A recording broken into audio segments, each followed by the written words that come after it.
here. Welcome to my Skeet Guitar channel, the home of bite-sized guitar lessons where I dissect popular tunes in small manageable segments for you to learn, come back for the next lesson and gradually jigsaw the entire song together. Don't forget to subscribe to Masterful Songs. Today we're going to be looking at John Denver's Annie's song, but in open D tuning. Now, in my opinion, playing it in open D tuning makes it so much easier to play. There are no bar chords involved. In fact, there are no more than 2 fingers involved on any of the chords, often 1 finger and sometimes none. So if there was ever a reason to explore an alternate tuning, this is it.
So as always, let's establish what one hand and then the other is doing. In this instance, we'll look at what the picking pattern does first, then we'll learn some new chords in open D tuning.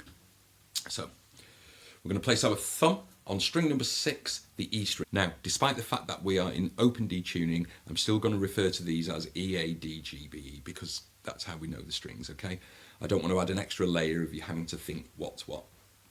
And I will also still use the numbers. So we start with our thumb on the E string, string number 6. We miss a string, the next 3 fingers sit on the next 3 strings. That's the D, G and B, or 4, 3 and 2.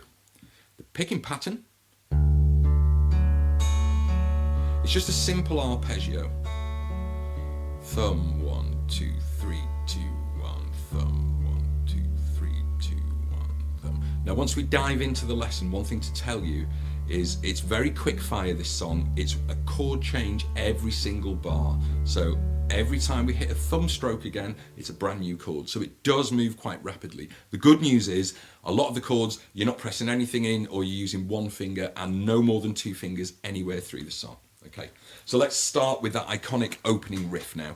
We're going to take our index finger and we're going to place it in the 1st fret of string number 3 on every 2nd cycle of this opening picking pattern.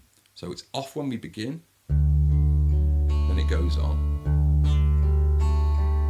off again, on again, and it does this cycle 4 times. On the 4th we can rest. You fill my soul. Now, this is where it's going to get quick fire. So we've got to learn some chord shapes, we've got to learn them quick. Good news is the first 2 chords are the same shape, and we're just going to move the shape up the neck. So the G we're going to play by placing our middle finger, fret number 5 of the low E string. We leave 2 empty strings, then the ring finger goes on, fret number 5 of the G string. I'm not plucking this string here, I'm on the same block of 3 with the thumb as we started. Now, this is not a full G chord. A full G chord in open D tuning would be to press all 6 strings in at the 5th fret.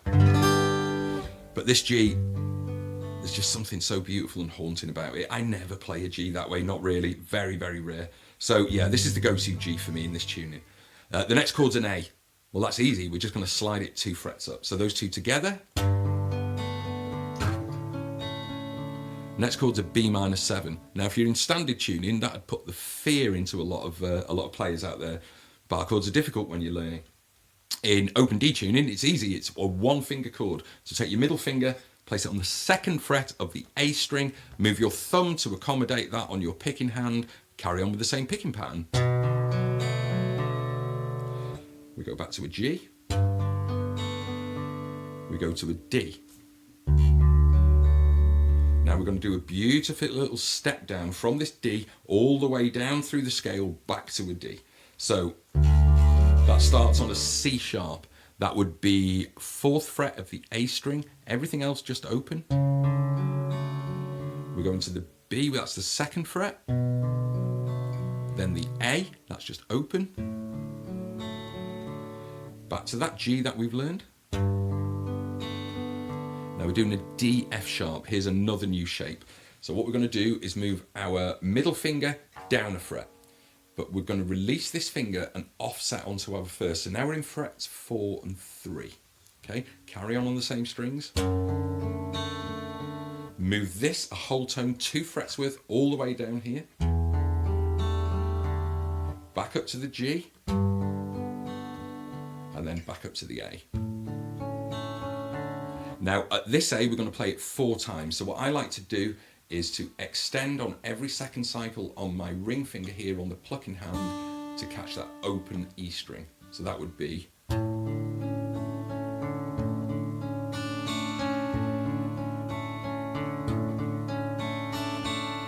So before we go further, we've actually got everything now.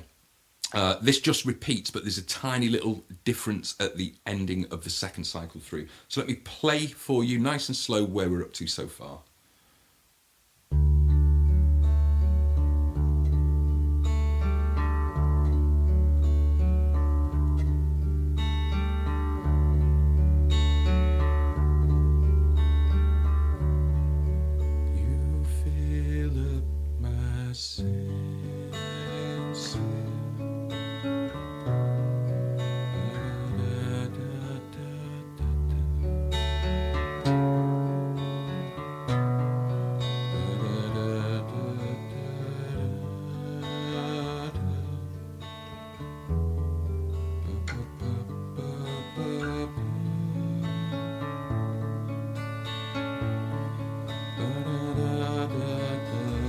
So this is the new bit now.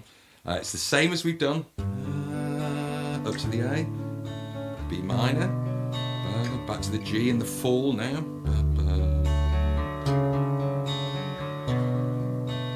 Come let me love you. Now this is where it changes. In the 1st cycle you do the G and the A. In this cycle we're going to go direct to the A and learn to play it down here to a D. So that would be.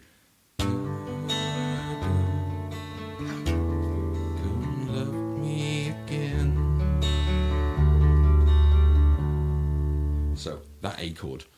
I'm playing it by fretting my D string, that's the 3rd down from my head, 4th up from my feet in the 2nd fret, and then my middle finger comes across to the 3rd fret of the G string.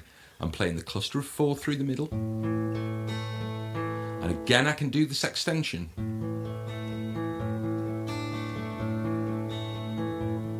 Okay. So let me play through the entirety of it now, nice and slow. Join in if you can.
So that's it guys, our first adventure into open D tuning. As you can see, the advantages of playing this song in open D tuning are many, but it's so much easier than playing in standard tuning, that B minor chord, which many of you might struggle with. I know I struggled with bar chords for years before they sounded good. So once you've established that chord pattern and realised that it's just constantly falling back to that D all the time, once you've drilled that right hand picking pattern, this is relatively easy guys. It's a beautiful song with that arpeggio going throughout, impressive playing by anyone's standard. So good luck with it, let me know how you're getting on. Don't forget, hit like and subscribe. Yeah, that's it. See you soon.